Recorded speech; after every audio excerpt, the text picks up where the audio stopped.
Vous connaissez forcément quelqu'un qui vous énerve, mais alors vraiment, qui vous tape sur les nerfs au point que vous n'en pouvez plus. Ça peut être ce collègue qui mâche bruyamment son chewing-gum, ce voisin qui perce des trous dans son mur un dimanche matin à 8 heures, ou ce pote qui vous raconte toujours la même blague pour la 100e fois. Eh bien, en français, on a une petite formule savoureuse pour ça. Tu commences sérieusement à me courir sur le haricot. Mais alors, pourquoi un haricot? Qu'est-ce qu'il a fait, ce pauvre légume? Aujourd'hui, on va remonter à l'origine de cette drôle d'expression. Bienvenue sur la chaîne La Langue Française, la chaîne qui vous fait découvrir les secrets des mots avec un sourire au coin des lèvres. Alors si vous aimez la langue française, ses bizarreries et ses pépites, abonnez-vous dès maintenant et activez la cloche, parce que croyez-moi, ici, vous n'allez pas courir sur le haricot de personne. Alors, d'où ça vient? Spoiler, cette expression n'a rien à voir avec votre dernier cassoulet. L'explication est beaucoup plus subtile. En argot, au XIXe siècle, le mot haricot désignait la tête. Oui, votre caboche, votre crâne, votre boîte à idées.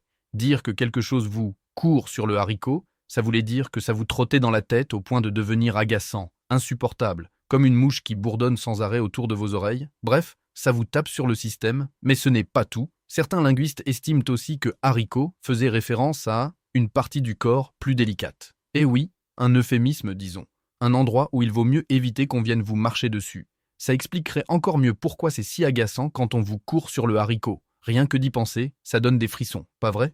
Et avouons-le, l'image est géniale, parce que bon, si je vous disais « tu me cours sur la betterave » ou « tu me cours sur la courgette », ça sonnerait bizarre. Le haricot, lui, a ce côté tout petit, tout fragile, qui rend l'expression à la fois drôle et piquante. Imaginez la scène, vous êtes dans le métro, un inconnu passe son temps à coller son téléphone sous vos yeux. Vous pourriez soupirer, vous énerver ou simplement lancer un « Mais tu ne voudrais pas arrêter de me courir sur le haricot, là ?»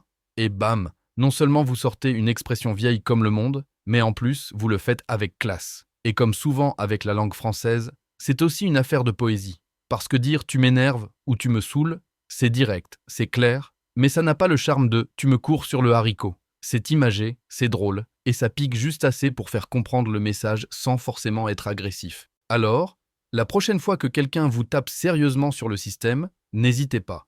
Servez-lui ce petit bijou de notre vocabulaire. Et je vous le garantis, la personne en face ne saura peut-être même pas quoi répondre. Parce que entre nous, combien de gens connaissent vraiment l'origine de cette expression? Maintenant, vous la connaissez. Et si vous aimez découvrir ce genre d'histoire, vous savez quoi faire. Abonnez-vous à la chaîne, laissez un pouce bleu pour soutenir le travail et surtout, partagez la vidéo. Parce que plus on est nombreux à connaître nos expressions, moins elles risquent de disparaître. Et puis, ça nous évite de courir tous sur le haricot les uns des autres. D'ailleurs, dites-moi en commentaire, qui, dans votre entourage, vous court le plus sur le haricot? Je parie que vous avez au moins un nom en tête, et j'ai hâte de lire vos réponses. Alors voilà, vous savez désormais que courir sur le haricot, ce n'est pas une recette de grand-mère, ni une nouvelle discipline sportive, mais bien une façon imagée de dire que quelque chose ou quelqu'un vous énerve au plus haut point. Comme quoi, même nos légumes ont leur place dans la poésie quotidienne de la langue française. Merci d'avoir suivi cette vidéo jusqu'au bout, et surtout, ne changez pas. Occupez-vous de vos haricots, sans courir sur ceux des autres. À très bientôt pour une nouvelle plongée pleine d'humour dans les mystères de notre langue.